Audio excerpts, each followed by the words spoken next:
good evening.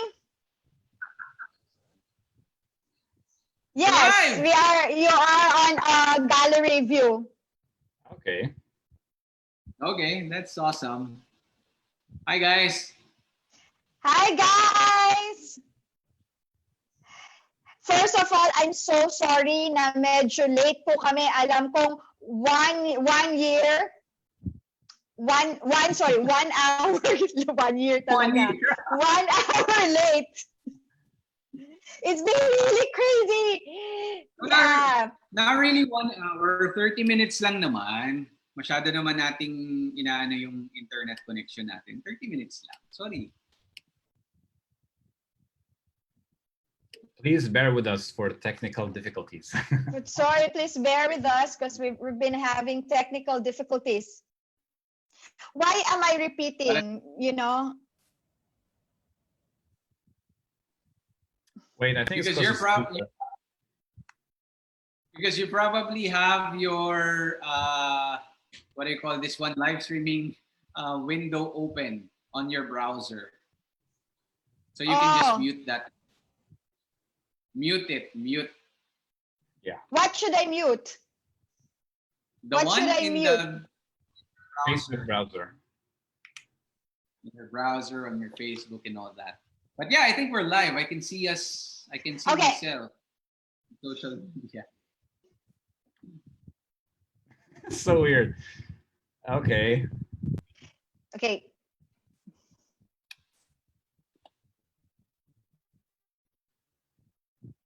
What? Are we gonna do this or what? What are we waiting for? Let's do this. Let's do this. Let's do it.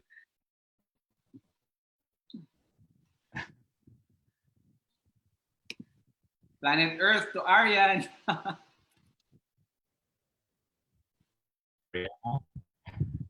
Game? Okay. I think we're live. Yes, we Yeah, are we are live. live. We've been live for a while Yeah. already. I know. And we have viewers that are saying hi already, I think. Let me see. You guys Yes, want we're some going to do music? this. I had to figure out how to turn off the Boxcaster. Hello, good evening. Again, I'm so sorry. We're so late and we're so nagkakagulo. You know, it's so hard not to work, you know, with this new norm na kailangan lahat naka-Boxcast, lahat through Zoom, you know. How are you guys? Before we start, I would like to introduce to you kasi yung Tinig ng Marino DGTV, it's not something na we just like upload, we just video, and then we just upload na basta-basta. There's actually real people involved and real work involved. Ang ating technical guy, hello, si Wendell Daguno. Hindi ako makaget over sa kanina. A technical problem earlier. Hi, guys. Siya ang responsible for all the technical side. And then, for the graphics and the editing of the videos, yung makikita nyo minsan may episode kami, nagpa-pop up yung photo or may nagpa-pop up the video or yung mga whatever effects na hanggang kaya namin, si Mr. Osman Sarduk. Hello, Osman. Hi, everybody. Naku, may nagpo-comment na. Hi, guys. Good evening. Allen Asaron. Hi, Allen. Hi, Jessa, my sister. My lovely sister's watching. Hi, Jessa. I miss you. Love Hi, you. Miss Reno. And then si Riza Navarro. Sabi niya, Diyos ko, Diyos ko, English, I'm a nosebleed. O, parehas tayo, mag-nosebleed tayo. Tagalog na lang. Filipino si Osman. Don't worry. And then, hi, Kami, si Miss Carmela Velar, isa po siyang respected maritime journalist. Hi, Cam. Hi, girl. I miss you. And then, Alma ng CF Sharp. Hello, good evening. And then, si Miss Riza Navarro. Hi, how are you? We're fine. How are you, guys? Fine. So, hi, Riza. I hope you're also fine. And share it so we can watch it. Okay, so meron tayong paraffle na load worth 100 pesos each. So 5 yung mananalo. Oh. But Okay. before that, meron akong ito medyo nakakalungkot kasi kanina may nag-message kasi dun sa post ko, may nag-comment na nanghihingi ng tulong. Bago tayo pumunta doon sa fun part, medyo seryoso po muna tayo ngayon. Babasahin ko po yung message niya kasi dun sa sinabi niya na, syempre hinanap ko pa, no? Kasi nagulo ko tong internet ko. Okay. So, my cousin, Chris Montemayor Acosta, 23, a Filipino citizen, was missing in the evening of April 23rd. Chris is a seafarer and a junior third officer. Hindi ko na lang po muna sasabihin ko ano yung agency and vessel, but it's bound for South Africa. Nung April 23rd, around 1800 hours or, layman 6 o'clock, he was called to relieve his Indian chief officer on duty for dinner time. He was then relieved by the chief officer around 6:45 and Chris left the bridge thereafter. When it was his turn to go on duty the next day, they went to the cabin but nobody was there. They couldn't find him. So they initiated a cabin search pero hindi daw makita kung nasaan siya.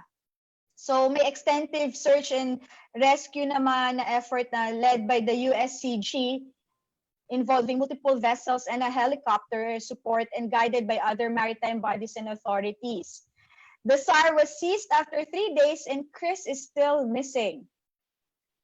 Wala po, we don't have any exact and accurate information or news of what exactly happened on board. And the internet Wi-Fi connection was switched off. The company have communicated with us, but there's still no development or updates. And we were told to wait until further investigation on May 16 after the vessel's arrival in the port. We are afraid this might cause delay in the investigation. I hope you can help us find our missing loved one through Nelson Ramirez, my dad. And please help us in seeking justice and honest immediate investigation results. We cannot afford to lose this precious soul, and we still believe that he is alive out there. We are in deep anxiety, and it pains us to think what could have happened to him. Please let us know if you can conduct immediate necessary actions. So, yun nga po yung advice na kausap ko kanina si Papa. Ang sabi niya, they have to ask for the master's logbook. Kasi, di ba, if you're familiar with if you watch Star Trek, palag captain's log. So everything is logged with the captain. And then they should ask the manning agency to provide them with that. And nakakalungkot kasi he's only 23 years old. And at a time like this, with all the uncertainties, the pandemic and all, I cannot imagine how his parents feel about it, what they're going through, all his loved ones. So let's hope and pray na makita si Chris and mabigyan ng necessary actions. Siguro po yung sa sinabi na sa Wi-Fi, pwedeng siguro kasi nasa dagat na walan ng connection, but let's just hope po na makita siya and he's okay. So guys, wow, that's a heavy news to start our show for tonight. I didn't really expect this message just came to you kanina, tama ba? Yeah, yes. And I feel that at this time of crisis na if we can help, if anybody knows kung meron kayong kakilala na kasama dun sa vessel na yon na pwedeng mag-shed ng light kung anong nangyari, please contact the family. You can I don't want to release the number here kasi ayoko namang mabombard sila, Minsan may mga iba na gusto lang, pumapel, tapos baka mag-take advantage sa situation. And I know that the family is very, very worried. And, it's it's the thought na you don't know what's happening or what happened to him, na talagang mas masaklap yun eh. Hindi mo alam kung anong nangyari. So let's hope na mabigyan ng mahanap si Chris Acosta, at sana nasa naman siya, maayos naman yung, we just hope for the best. Let's just hope for the best. Yeah, we have to pray that he's okay, he's safe, and then syempre, as any parent or family members wish, is that makasama ulit siya, no? So we encourage the people that are watching this, or those that will be watching this at a later time, to kindly share any information. You can reach out to our page. You can just message us if you have any information about Chris Acosta, one of our seafarers that's missing. So we need your help, guys. So please do so. Let us know, because the family, friends of Chris Acosta are worried with what's happening. Yes, and I understand po the worry and anxiety. It's not kasi all the time na may yung talagang nawala, parang vanished without a trace. So I'm very sure the authorities are doing what they can, kasi since international waters siya, it's really beyond the control of the manning agency. It's really to a certain extent then beyond the control of kung anong ibang authorities minsan din, lalo na kung nasa gitna ng dagat. So yung investigation yan mangyayari dun na sa port na pagdadaungan nila, which is, I know it's really, really scary and it's really worrisome. But at this point po, siguro, we have to just be prayerful and hopeful. One of the comments said that sana meron tayong bigger platform to announce and say this. And I think we're doing it right now. Social media is one of the biggest platforms that we can have to spread out news. No, so I'm pretty sure if you guys share this information, you tag people that you know in social media, they will help us out. And again, our prayers are with the family and the friends of Chris Acosta, looking for him and praying that he's all safe. Tulungan po natin ang ating kabaro. Opo, tulungan natin. Kung meron kayong kakilala na kasama niya sa vessel, kung may alam kayo, please share your information with the family para makatulong po. Huwag niyo naman pong i-bombard din naman ng kung ano pang mga comments na hindi kailangan yung family. So, yun po. Okay, ma'am, Miss Riza Navarro, please help us contact Rafi Tulfo. Ma'am, I have to explain po sa inyo yung process po. I understand your worry, but at this point, this is even beyond our country's authority, kasi nasa international water po siya. And from what I read, parang sinunod naman po lahat ng protocol na kailangang sundin. I understand your worry, pero I think ang magagawa, imbawa pumunta po kayo sa isang ang mahirap po kasi baka gawing what you call this, mangbuli lang ng authorities or ng agency, and it's really not going to help kung you go how do I say this, more media or more people involved. Kung nasunod naman po lahat, it's not going to do anything po.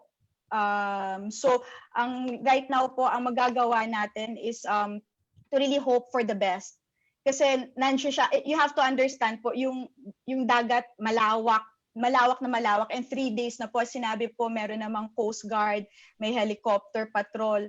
So hindi po siya napabayaan ng mga authorities, na hindi po binaliwala. So yun lang po yung masasabi ko tungkol po dun sa sinabi nyo. Ang mga barko may CCTV.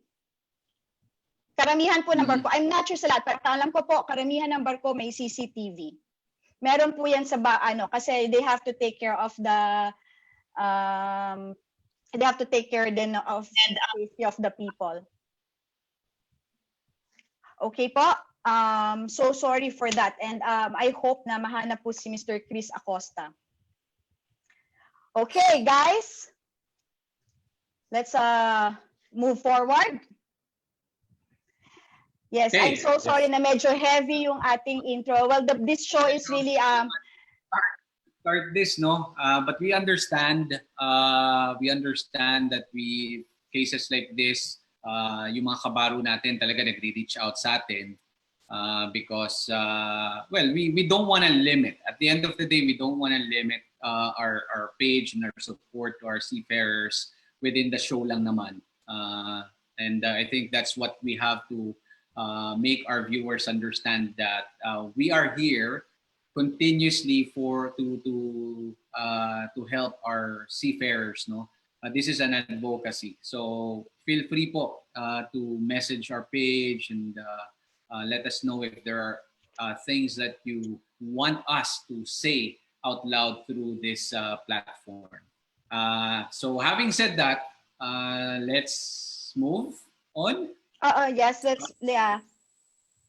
let's move on to the reason why we actually decided to do this live video. Arian, I think I remember on Sunday we one of our team members posted a contest, and this was to do this to make this ano yun, yung bagong emoji ng Facebook. Kailan ba yan nag-appear sa phone mo? Sa akin, late lang nag-appear yung Facebook care emoji na yan. Kaya lately ko lang din na-feel yung yung react na yun, Facebook react na yun. Actually ako, I was actually wondering kasi nag-post nga ako, 'di ba? Sabi ko, bakit yung bakit yung iba may care, yung meron na yung hugging the heart emoji. Tapos ako wala. Yun, parang ayuda, choosy. And may